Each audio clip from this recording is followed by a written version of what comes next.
Buenas noches, ¿qué tal? Bienvenidos, señoras y señores. Les invitamos a esta hora, en este día, en este jueves, a que se acerquen al calor de la televisión, al calor del debate, de la tertulia, de nuestro programa, ni más ni menos, que llega ya al número 56 y que prepara, no las vamos a desvelar porque si no, no serían sorpresas, pero prepara eso, algo sorprendente para las próximas semanas. Lo vamos a intentar de aquí a Navidades, ofrecerles más cosas en este programa, por si fuera poco. En fin, vamos a hablar enseguida de muchos temas, sobre todo de economía, asunto con el que arrancamos, para hablar de ese famoso 135 artículo de la Constitución. Ya saben ustedes que se cambió de la noche a la mañana en apenas unas horas para ponerle techo al déficit, o al menos eso es lo que se nos dijo. Algunos votaron a favor cuando estaban como diputados del Partido Socialista. Ahora, como secretario general del PSOE, quiere dar marcha atrás a ese famoso artículo 135 de la Constitución. Nos centramos en ello para arrancar porque yo creo que merece la pena que ponga la lupa sobre este asunto un economista, a ver si así entendemos algo. Diego, ¿qué tal? ¿Cómo estás? Bienvenido. Bien, bien. Bueno, empezamos recordando qué es lo que se modificó, qué se pretendía. Exactamente. En septiembre del 2011 se modificó el artículo 135 de la Constitución. Con Zapatero con Zapatero como presidente todavía. Con la idea de consagrar lo que se llama el principio de estabilidad presupuestaria. Ahora, ¿qué dice concretamente el artículo 135? Bueno, dice dos cosas. Por un lado, que las administraciones públicas no podrán exceder un determinado nivel de déficit, y dos, que el pago de la deuda pública, tanto el capital como los intereses, pasan a tener prioridad absoluta sobre cualquier otra partida del presupuesto. Ahora, ¿cuál es la novedad? ¿Por qué este tema saltó otra vez a los informativos en estos días? Porque Izquierda Unida y otros partidos presentaron una proposición en el Congreso para volver a modificar el artículo 135.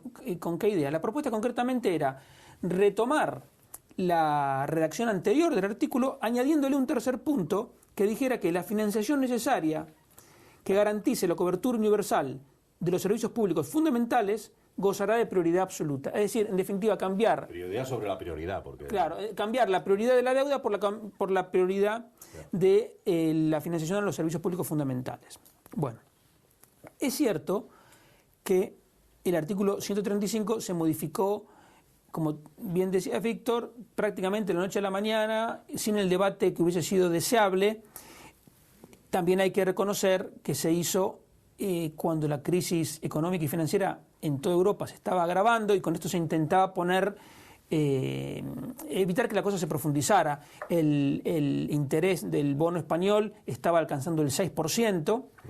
Entonces, bueno, por eso se hizo rápidamente. Pero también hay que decir que en lo que respecta a la deuda pública, lo que hizo el artículo 135 no fue más que poner por escrito lo que ya se viene haciendo en España desde 1866, que es que más allá de los vaivenes de la economía, la deuda pública siempre se pagó, que es por otra parte lo que corresponde a un país serio. Es decir, en España hubo una recesión importante en el año 93, en el 82, al principio de la democracia, en los años 50, bueno, ni que hablar en la República. Bueno, y la deuda pública nunca dejó de pagarse, excepto, por supuesto, los bonos republicanos una vez que terminó la guerra, que eso, como ocurre en toda guerra, el bando perdedor no tiene ningún valor. Claro.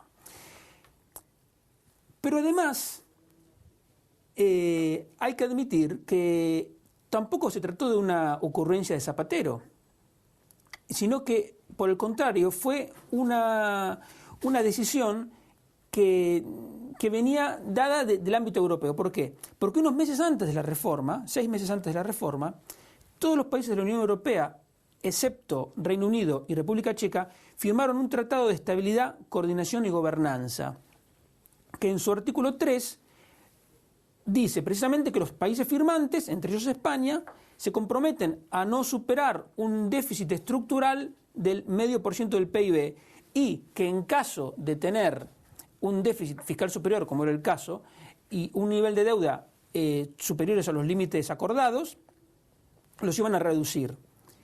Pero además, en el mismo artículo, se asumía el compromiso de incorporar al derecho de cada país este principio de estabilidad presupuestaria en menos de un año. Y concretamente dice con normas vinculantes y permanentes, preferentemente de rango constitucional. Es decir, la propia Unión Europea, al firmar ese acuerdo, le está diciendo a España y a los demás países también que este principio de estabilidad presupuestaria tienen que poner normas permanentes, y si lo hacen en la Constitución, mejor.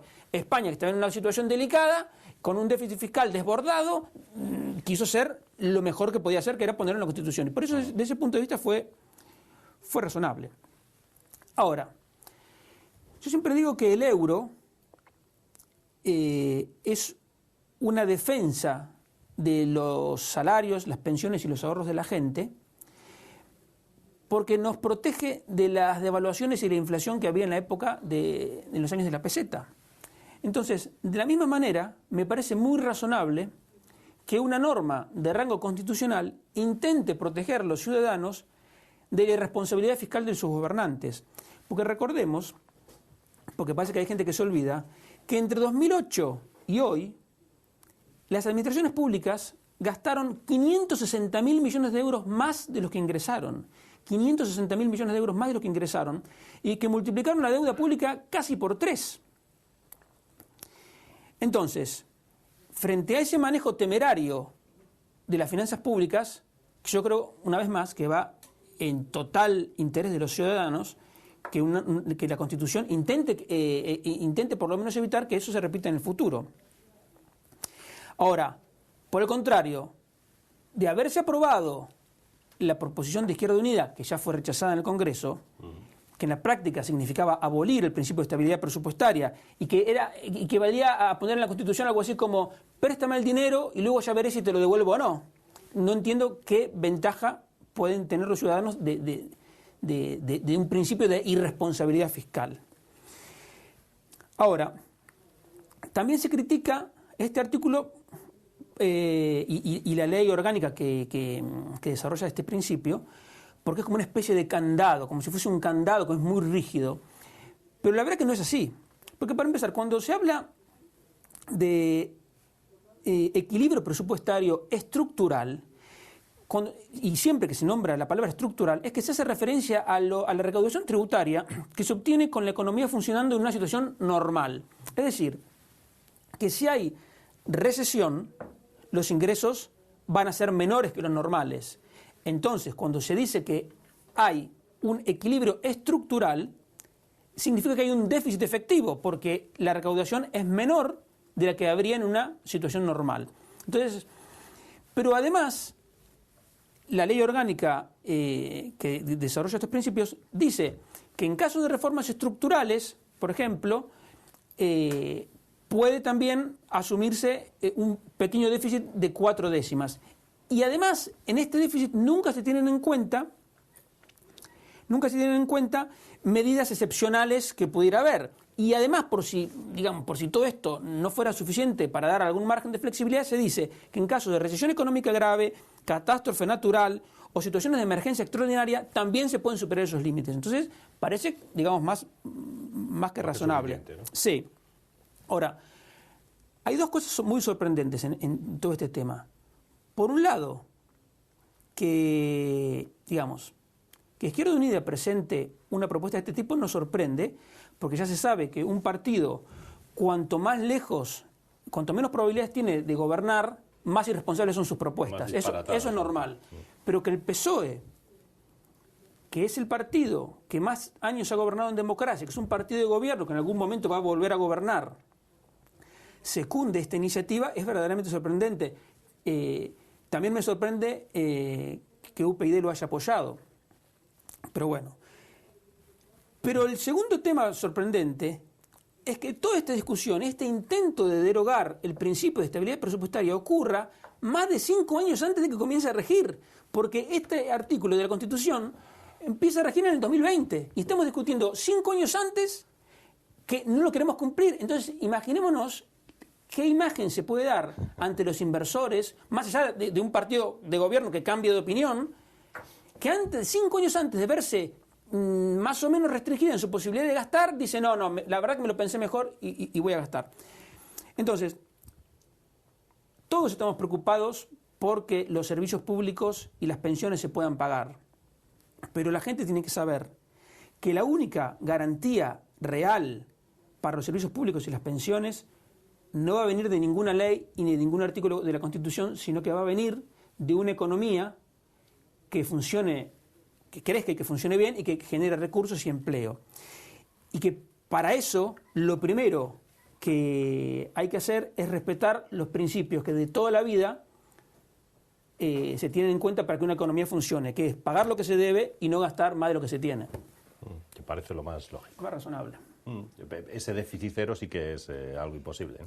Bueno, si la economía, con la economía funcionando bien en 2006 y 2007, España logró tener un superávit. Lo que pasa es que ese superávit era engañoso porque estaba basado en recursos extraordinarios, que eran los recursos derivados del boom inmobiliario. Entonces, con recursos extraordinarios, lo normal es ahorrarlos, pero en lugar de ahorrarlos, en España se gastaron. Entonces luego, cuando la situación económica cayó y los recursos extraordinarios, bueno, no solo los extraordinarios, sino que incluso los ordinarios también cayeron, el gasto fue insostenible. Entonces fue inevitable recortar, más allá de que es posible la discusión de qué partidas habría que haber recortado más, si hubiera sido mejor recortar una cosa u otra cosa, pero que el recorte en sí era inevitable porque el nivel de gasto público hubiese sido inevitable.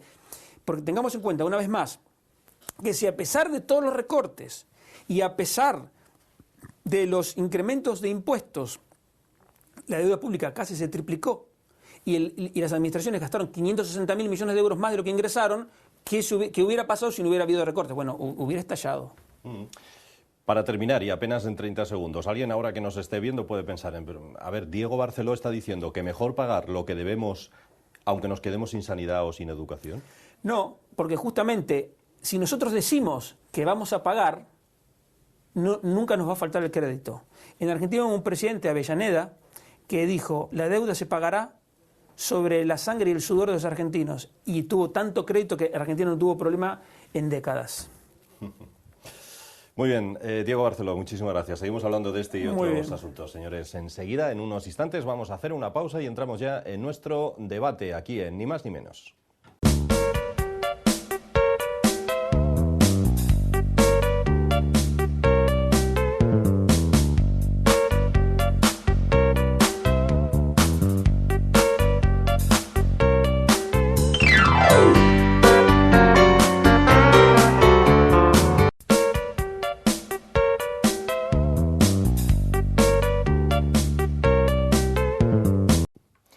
Pues aquí seguimos en la segunda parte ya de nuestro programa. Es el momento de debatir, de analizar, de opinar sobre los temas de actualidad. Ya saben, uno de los más importantes de las últimas horas, la dimisión de la ministra de Sanidad, Ana Mato. Algunos dicen ha dimitido y curiosamente no ha dimitido por incompetencia, sino por presunta corrupción. A lo mejor hubiera debido dimitir antes por otras razones. Hoy hay un montón de memes, como ya se les conoce, o de chistes en torno a esta dimisión. Se dice, por ejemplo, que sus 4 cosas que pudiera tener el ministerio antes de marcharse, pues se las habrá llevado en un Jaguar, como ese que tenía el exmarido.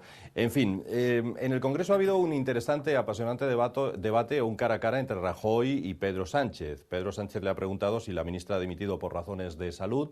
Rajoy ha presentado algunas medidas contra la corrupción en nuestro país que pasan, por ejemplo, por reformar el Código Penal, por expulsar a los que son condenados por delitos o por incluir más detalles en las declaraciones de bienes e intereses que hagan los políticos y altos cargos. Bueno, vamos a hablar de todo ello, pero antes permítanme que hoy les demos en primer lugar, antes que a nadie, la bienvenida a Rosa Trapiello, porque podemos decir, entre comillas, que se ha escapado, porque los funcionarios del Ayuntamiento mierense estaban allí encerrados y nos gustaría saber por qué. Rosa, bienvenida. Hola, buenas noches. Bueno, pues la situación en el Ayuntamiento de Mieres en estos momentos es tremenda. El comité de empresa y la junta de personal está en lo que se llama una asamblea permanente, que es básicamente un encierro, pero bueno, nosotros lo llamamos una asamblea permanente, por la situación que hay creada en el ayuntamiento, los conflictos y el convenio laboral. Izquierda Unida en Mieres ha conseguido lo que no ha conseguido nunca nadie desde la democracia: unir a todos los sindicatos de todo signo político. En estos momentos están en asamblea permanente en un salón del Ayuntamiento de Mieres, comisiones obreras, UGT, SIPLA, Sindicato de la Policía, CESIP y la Corriente Sindical de Izquierdas. Todos a una, todos con la misma problemática y todos intentando hacer ver al Gobierno de Izquierda Unida que se está equivocando en sus planteamientos desde el minuto 1 que entró a gobernar, pero parece ser que Izquierda Unida ni lo quiere ver ni quiere hacer un cambio en su política de personal, que es de donde vienen todos los problemas. También decir que digamos que el principio del encierro partió porque por primera vez también en la historia de la democracia en Mieres se solicitó por parte del Comité de Empresa y la Junta de Personal del Ayuntamiento de Mieres una asamblea para todos los trabajadores y fue denegada. Es la primera vez en democracia que se niega una asamblea de trabajadores en un ayuntamiento de izquierdas, además. Bueno, vamos a seguir con las presentaciones y luego les preguntáis a Rosa lo que creáis conveniente. ¿Qué tal, Gonzalo? Bienvenido. Pues bien hallados, buenas noches. Muy bien, por ahora muy bien. Asistiendo estupefacto a este encadenado aceleramiento encadenado de disparates políticos, de corrupciones y demás, ¿no? Parece que uno ya no da abasto. Curioso. Bueno, damos la bienvenida de nuevo a Diego Barceló. ¿Qué tal, Diego? ¿Qué tal, Víctor? ¿Algo que preguntar o que comentar a Rosa? No, estaba escuchando atentamente, Sí, y ahora seguirá. Sí. Lo que más debe doler, lo que más os cuece, me imagino, Rosa, es precisamente que sea Izquierda Unida, ¿no?, quien lleva a cabo esta...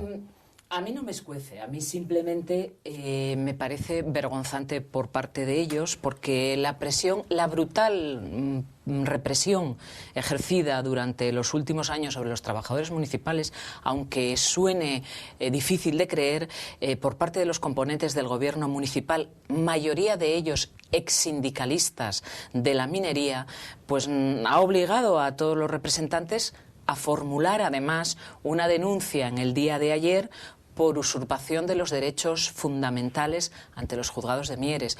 Se ha usurpado el derecho de reunión, se ha atentado contra artículos del Estatuto de los Trabajadores.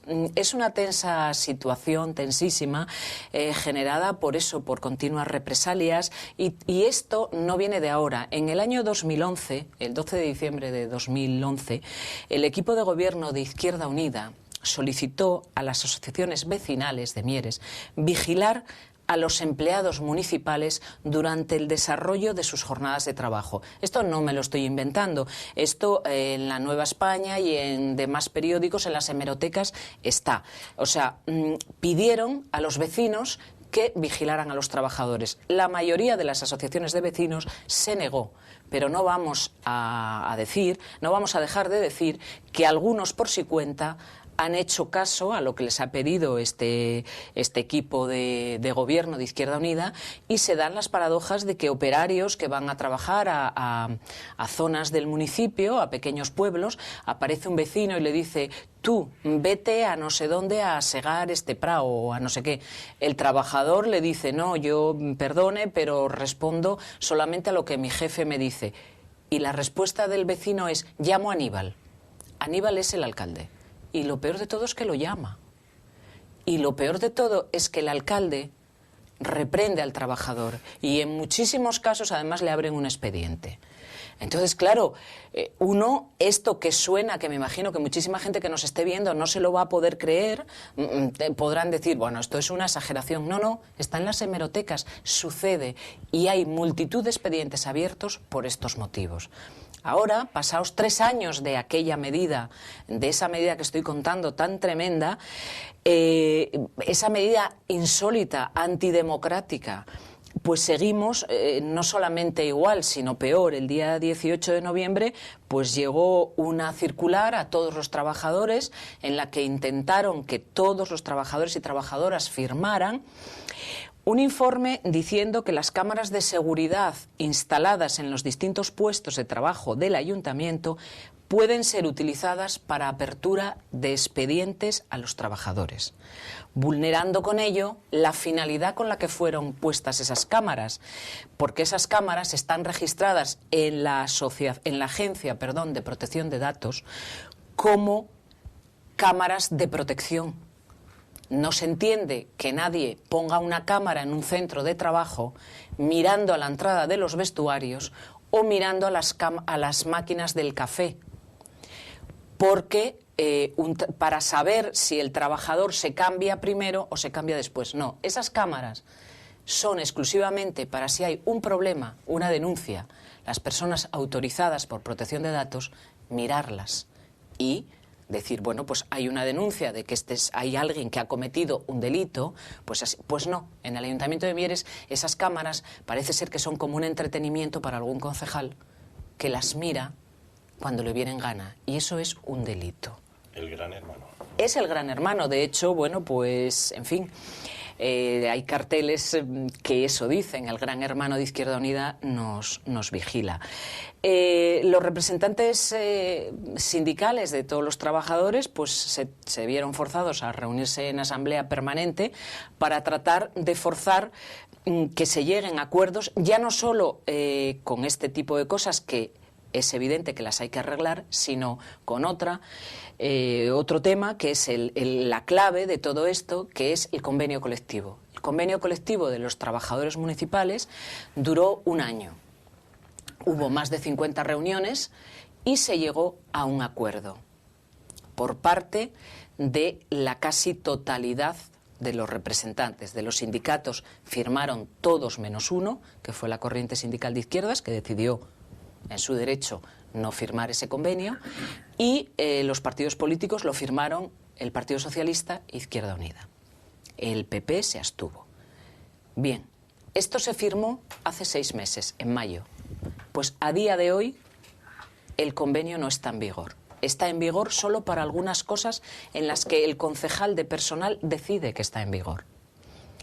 El argumento que nos dan para no llevar ese convenio a pleno es que los funcionarios, los 2 altos funcionarios que tienen que darle visto bueno a ese convenio no lo acaban de dar, que son la secretaria municipal y el interventor. La ley dice que un funcionario, desde que se le pide un informe, tiene 10 días para hacerlo. Van 6 meses. No sabemos si se lo han pedido, si no se lo han pedido, qué es lo que sucede.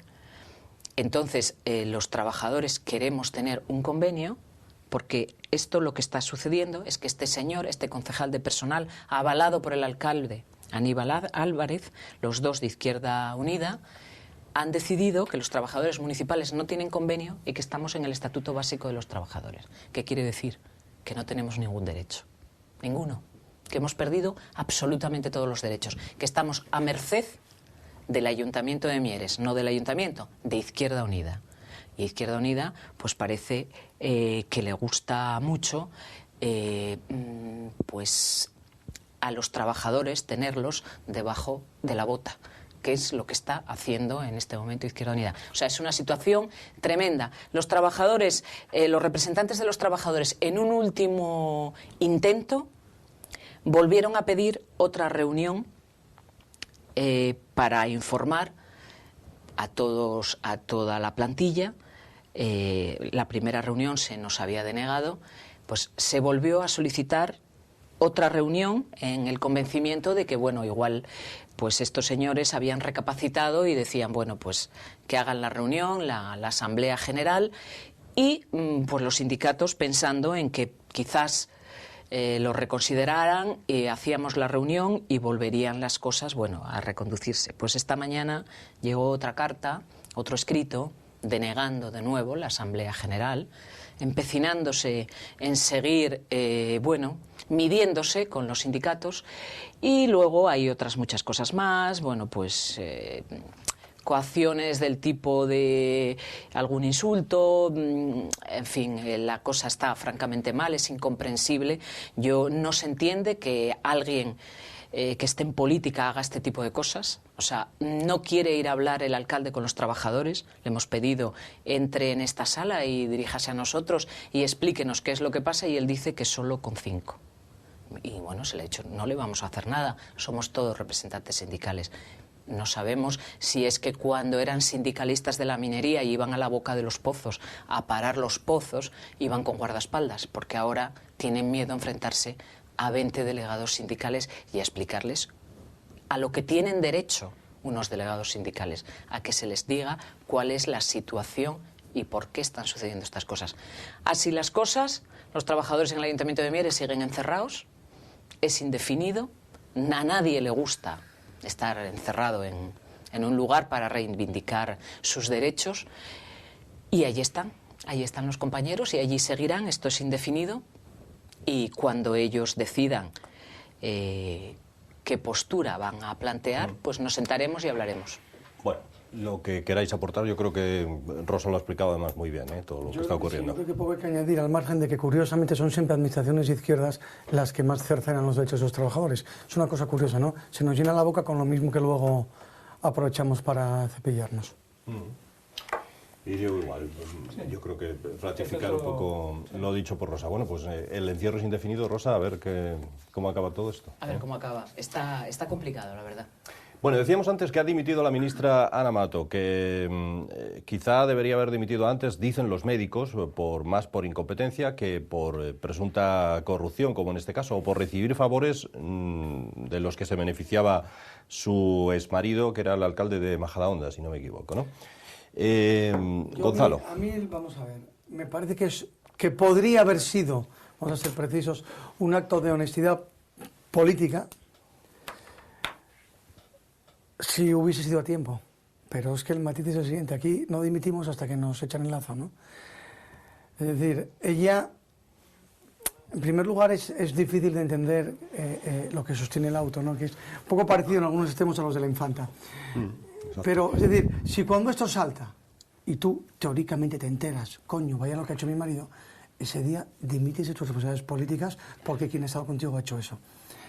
Si esperas a que alguien diga que tú eres responsable, no ha cambiado nada de entonces a ahora. Por lo tanto, si hubiese sido a tiempo, sería un acto de honestidad política. Pero yo prefiero analizar un poco la ratio, ¿no? Alguien se cree que un cumpleaños, un viaje, otra fiesta, y nadie pregunta en casa, ¿con qué lo pagamos? Y yo cuando voy a hacer un viaje hablo con mi mujer, oye, vamos aquí, vamos allá, esto cuesta tanto. Son matrimonios muy curiosos todos estos, ¿eh? Hay gente que tiene un funcionamiento muy raro. Sí, Uno sí. puede pensar, bueno, es que tienen tanto dinero que ni se preocupan. Normalmente la gente que tiene mucho dinero es la que más se preocupa del gasto, ¿no? Correcto. Es decir, normalmente no nos preocupamos los que no tenemos, porque no tenemos de qué preocuparnos, ¿no? Pero la gente con dinero, a mí la experiencia me dice que es la que más mide el gasto. Y además, insisto, oye, vámonos a Cancún o a donde hayan ido. ¿Y esto quién lo paga? ¿Con qué dinero? ¿De qué cuenta salió? ¿Lo tenías en casa? ¿No lo tenías en casa? Bueno, en aquel momento era legal tenerlo en casa.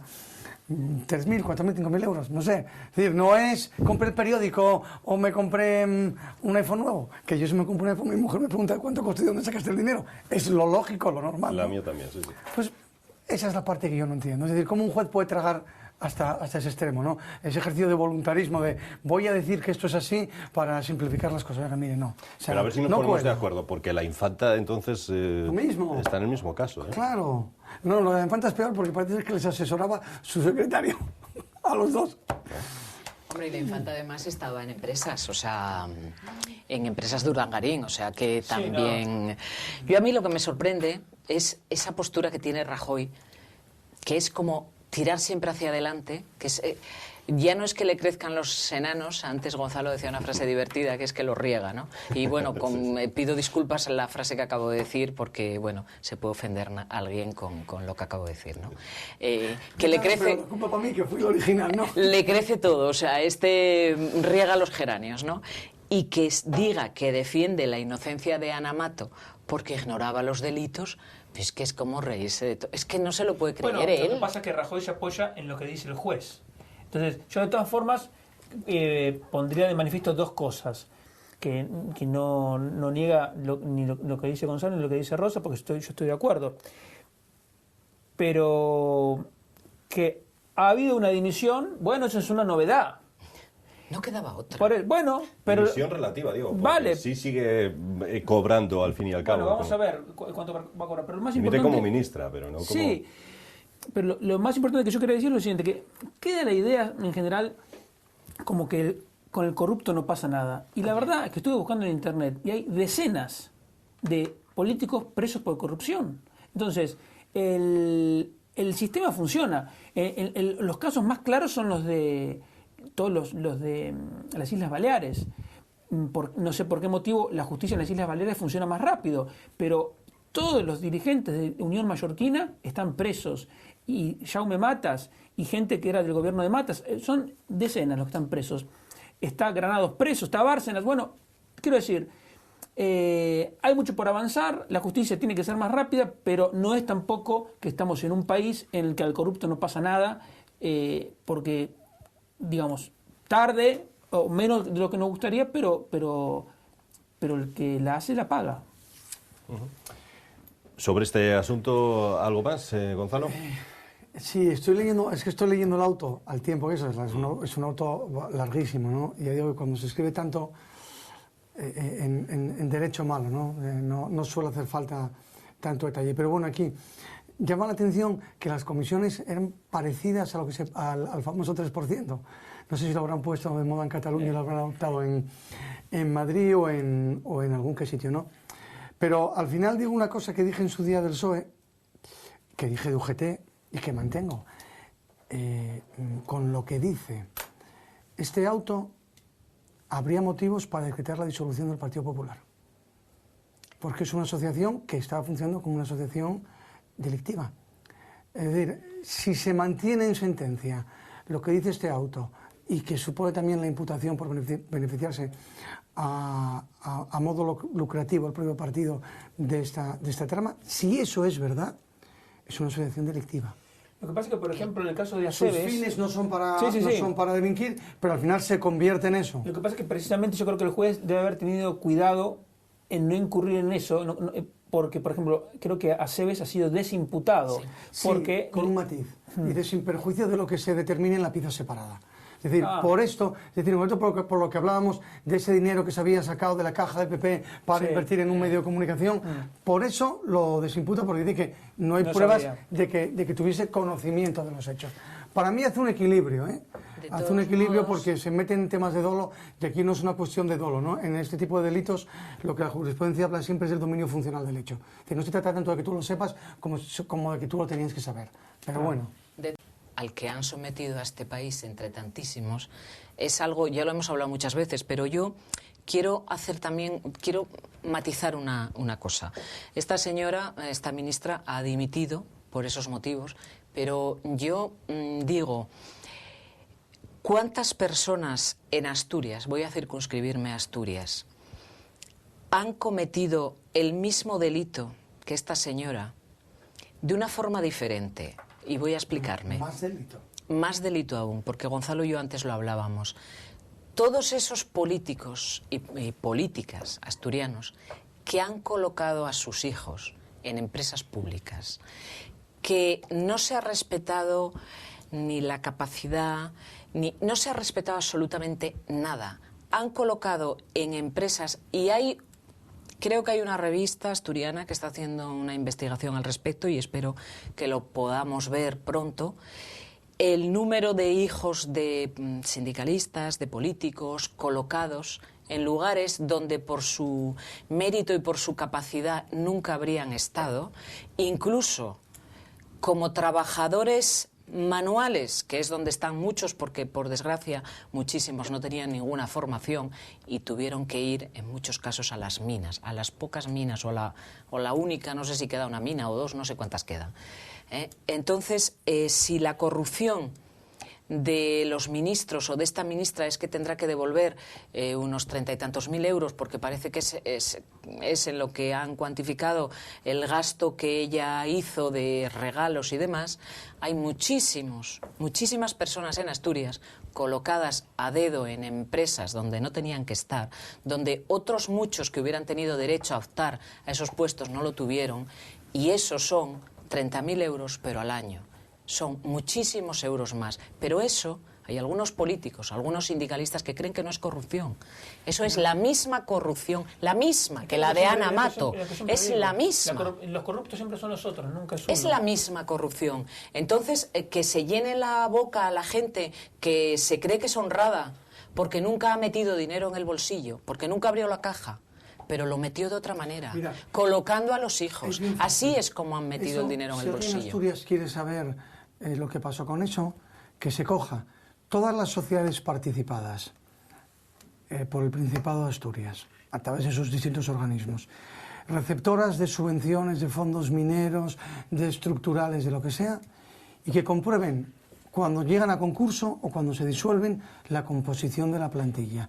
Que con la composición de esa plantilla vayan a la seguridad social, eso puede hacerlo el fiscal y no le cuesta nada, y pida una hoja de vida laboral de cada uno de ellos, y vamos a comprobar como todos, o la gran mayoría, fueron trabajadores de un sindicato, o fueron trabajadores de un partido, o participaron en otras empresas públicas antiguamente que tuvieron el mismo destino. Y todos ellos suelen tener una afiliación sindical, una afiliación política concreta.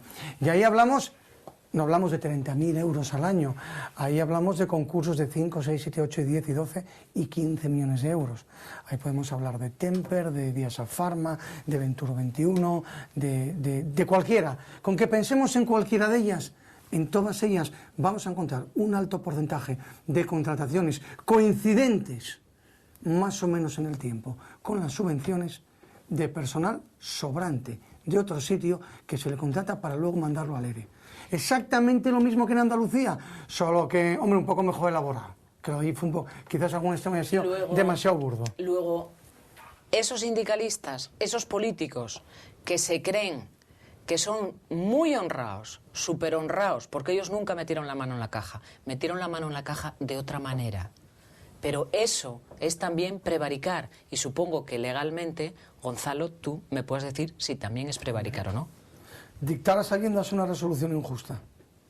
Y dice la doctrina que que el término sabiendas refiere a cualquier tipo de error grueso o inevitable con un mínimo de diligencia. Por lo tanto, si tú pones al hijo de un amigo tuyo aquí, no estás poniendo al que tiene que estar, estás prevaricando. Hombre, otra cosa es que coincide, y eso no me lo negaréis, que en muchas ocasiones los hijos de, las mujeres de, los primos de, son los más listos del mundo. Y los amigos de, porque normalmente lo ganan. Y el principio o sea, de igualdad, es que ganar unas capacidad, oposiciones por encima de cualquier otro. Es que son muy listos. ¿No? Estos que vienen a salvar España haciendo lo mismo. Es decir, lo que pasa es que ahora van a decir, ya creo que ya me repito con esto, van a decir como hizo el PSOE cuando llegó al poder, ¿no? Bueno, estos robaron 40 años, ahora nos toca robar a nosotros unos cuantos. Pues ahora llega Podemos a robar también su cuota. Esto es saber quién llega a robar qué. No, hay una cuota. La intervención de su líder ayer con una periodista, no sé si la visteis, a mí me pareció bochornoso, cuando le pregunta, bueno, su novia o su compañera sentimental o lo que sea, sí, pues diputada de Izquierda Unida, pues parece ser que cuando estuvo en el ayuntamiento, que su padre era concejal y ella también. Eran los dos, que bueno, a mí me parece una cosa tremenda, eran los dos concejales en el mismo ayuntamiento. No solo van a ser los Kennedy, también hay Castro. También, efectivamente. Entonces parece ser que le dieron una subvención supuestamente a un hermano de ella por 100 y pico mil euros. Bueno, y aparte hay más cosas, ¿no? Entonces a él le preguntan y se ofende y le dice a la periodista que cómo se atreve esa pregunta tan machista. Y una se queda perpleja, o sea, se queda perpleja. Son personas que tienen recursos para dar la vuelta a las cosas. La pena es que la periodista, pues no sé si porque a lo mejor su periódico no se lo permite o no le contestó, pero en fin, era para haberle dado una buena pasada y dejarlo tal. No, o sea, si podemos decir... No, pero no es, están equivocados, no es machismo, porque malversación y prevaricación son masculinos. Si fuese estafa, sería machismo. Claro, pero es que es alucinante, porque estas personas que se están creyendo por encima de lo divino y lo humano, cuando les toca a ellos, pues se echan balones fuera, pero de una forma descarada. O sea, que ayer haya hablado del machismo porque no quería contestar la pregunta. Además, yo voy a lo siguiente. Si Ana Mato, si ellos se le llena la boca de decir que Ana Mato tiene que dimitir porque su marido cometió una serie de irregularidades y ella las tenía que conocer, la compañera sentimental de él, si él ha cometido irregularidades, él también las debería conocer. Por lo tanto, o sea, que para todos, que cuando haya palo, que haya para todos. O sea, no para unos sí y para otros no. Pero volvemos a lo del machismo. Pero estos son más listos. Lo del machismo es como lo que hablábamos del PSOE y lo que hablamos ahora de Podemos. Es decir, hasta ahora robaron los hombres, ahora pueden robar las mujeres. Coño, nos pongáis así. Ahora que prevaricamos las mujeres también, no seáis machistas. Dejad a mí también como mujer. Yo creo que va por ahí, ¿eh? Puede ser. Bueno, no sé si Diego, perdón, que no sé si quería decir algo, Diego, interrumpí la intervención. Bueno, hay otros asuntos que tratar. Yo los propongo también, si queréis, el que todavía seguimos a vueltas con el caso de Teresa Romero y el ébola. Hay una médico que la atendió y que ha anunciado que la va a denunciar. Y la va a denunciar porque en su momento, cuando ella acudió a esa consulta, no especificó que había estado en contacto con una persona que tenía esta enfermedad. Sí, es la médica de atención primaria de Alcorcón, que fue donde ella acudió en primer término y fue... Bueno. ¿La va a denunciar por qué? Hombre, pues porque esta señora ha dicho... ¿Quién le avisó que estaba... Pero ya pasó el tiempo y esta mujer no se contagió. No, pero es que esta señora... ¿Puede ser un delito de riesgo? No, esta señora, la señora Teresa Romero, en reiteradas ocasiones ha dicho que ella sí le dijo a la médica que había tenido contacto con los sacerdotes que tenían ébola. Por lo tanto, ha dejado a la médica en una situación de incompetente. Porque, vamos, si a ti llega a tu centro de salud una enferma que te dice que ha estado en contacto con enfermos de ébola y tú le dices, tómese un paracetamol y vaya para casa, o eres idiota... vamos, 2 veces. Entonces, claro, esta señora, esta médica, que encima ha tenido que estar en cuarentena, y encima verse en los periódicos... Que no es sospecho que es médico. Verse en los periódicos... Como doctora. Sí, verse en los periódicos vapuleada por esta individua que, bueno, ya ha perdido el juicio del perro. No lo admitieron a trámite, lo cual, bueno, a uno ya le da un cierto respiro de decir, bueno, la justicia, o sea... No admitieron a trámite lo del perro, que llevaba también, pedían indemnización, 150.000 euros. Es que no tiene, si fue por vía penal, lo que no tiene tipificación, con lo cual no puede. Hombre, que es muy triste que los médicos ahora tengan que encima ir al juzgado para defenderse. O sea, es que esta señora, que yo, bajo mi punto de vista, debería estar dando las gracias a la sanidad pública y a todo. Cuando le dieron el alta estuvo bastante razonable. Ella más o menos agradeció. Sí. Pero siempre hay un abogado cerca que te aconseja más. Un abogado y un marido ambiciosos. Porque habían dicho que se había corrido el rumor que tan pronto le dieron el alta iba a meter sendas querellas. Sí, las metió ya, Pero bueno, la señora parecía razonable, pero claro, si tienes una pareja al lado que es un poco ambiciosuco, como decimos aquí en Asturias, y oye, y venga, y luego lo que dice Gonzalo, aparece un abogado que lleve el tanto por ciento... Que no besebe. Un abogado que no besebe. Entonces, bueno, pero vamos, es triste que hayan tenido que recurrir a estas cosas. Bueno, pues no sé si queréis hablar algo más de este asunto. Gonzalo, No, ¿tiene posibilidades de prosperar una querella? O sea, si tú al médico le entiendes, le mientes. Vamos a ver. No, depende exactamente qué haya imputado a los médicos ella. Es decir una mentira puede ser pecado, pero no es una infracción. Estaría los juzgados. Claro, no es una infracción penal. Depende... claro, habría que ver la querella o la denuncia o la acción que quiere ejercitar la médico, ¿no? Depende cuál sea el ámbito en el que se haya producido esa manifestación de Teresa Romero se llama, ¿no? Teresa Romero, sí. ¿Cómo se llamaba? Si ella, dentro de lo que es su acción penal, efectúa la afirmación de que el médico no le prestó la atención adecuada y necesaria, efectivamente está acusando al médico de la comisión de un delito de omisión del deber de socorro, además cualificado por ser médico, ¿no? Entonces, en este caso es una denuncia falsa, si eso es mentira. Por lo tanto, sí tendría acción por denuncia falsa. Hay que saber exactamente a qué se refiere. El problema que tenemos aquí es que los periodistas y los periodistas, perdón que mule a Rosa, al final se genera mucho ruido. Estoy un poco coño, ¿qué le vamos a hacer? Al final se genera mucho ruido alrededor y es muy complicado, sin tener acceso a la fuente concreta y al dato concreto de los motivos de cada cosa, el poder hacer una evaluación, ¿no? Al final podemos decir, no que el periodismo no sea serio, sino que la justicia es una cosa seria, y en lo que atañe a esa seriedad, una cosa es la noticia que refleja lo que ha ocurrido y otra cosa son los concretos motivos o datos concretos de esa denuncia, que son los que justificarían en su caso la interposición o no, ¿no? Yo me imagino, y además partiendo ve que tiene más formación que la ATS, probablemente también tenga más criterio a la hora de deslindar dónde puede ejercer una acción judicial y dónde no. Y bueno, vamos a ver si conocemos el contenido de esa denuncia y en función del contenido podremos opinar. Bueno, no sé si Diego quiere hablar algo de Pedro Sánchez y sus viajes, porque antes hablábamos de corrupción, parece que el... No, los viajes es exactamente igual que los de Monago y exactamente igual que los de tantos otros habrá que no sabemos cuándo han viajado, pero que haya, como se dice, hecho viajes para tomar el pulso al partido de su eventual candidatura con cargo a los fondos de las Cortes, es realmente es otro caso de corrupción. O sea, no hay por dónde cogerlo. Lo que pasa es que, claro, entra dentro de lo que ellos consideraron la normalidad, pero la verdad que no es exactamente igual que lo de Monago. Lo mismo. Yo creo que el Partido Socialista ha tenido muy mala suerte. Ha tenido muy mala suerte con este secretario general. Bueno, a lo mejor es que ha buscado mal. Puede ser que no haya buscado bien. Pero bueno, ya el anterior tampoco Claro, es que les parece que mucho. dos de dos es mucho. El interino, pero Rubalcaba es el interino. Rubalcaba al lado de estos... Es un estadista. Un estadista, Bueno, por Dios. supuesto, por supuesto. Sí, sí. Estos... Es Por que ejemplo, esto no hay por dónde cogerlo. lo que pasó ayer o antes de ayer, ¿no? Lo de apoyar la reforma del artículo 135 presentado por Izquierda Unida, que también apoyó UPyD y a mí me sorprendió, con Rubalcaba eso no hubiera pasado. No. Porque aparte es que es ridículo lo que el mismo partido acaban de hacer hace 3 años, por una norma que todavía faltan 5 años para que empiece a regir. Es una cosa inconcebible.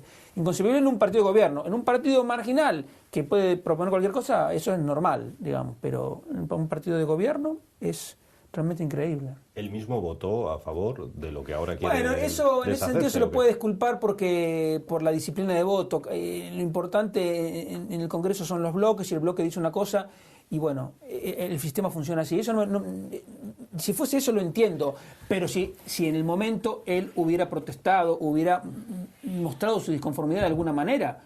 Pero no, yo creo que esto simplemente en realidad no hay que profundizar demasiado. Es una cuestión de cálculo político de corto plazo. Y dentro de ese cálculo político que dice Diego de corto plazo, a mí lo que me sorprende es la tibieza con la que el PP responde a ese cambio. Sí. 4 críticas, no entramos a analizar el fondo. De nuevo parece como que el PP deja hacer a todo el mundo a ver si ellos solos se equivocan y así no tengo que trabajar yo, ¿no? Yo creo que el PP ya tiene miedo de que el PSOE se termine de derrumbar por completo, porque sabe que mal con el PSOE se podría entender y con Podemos era imposible. Sí. Entonces ya ven en riesgo el propio sistema. Es que lo que pasa es que la verdad no hace falta ni siquiera criticarlo, porque ya solo escuchándolo a Pedro Sánchez intentando argumentar esto es algo que no resiste análisis. Hombre, yo creo que Pedro Sánchez ya el otro día llegó al sumum de la tontería, cuando preguntó públicamente y dijo públicamente que Mariano Rajoy debería hablar sobre el pequeño Nicolás.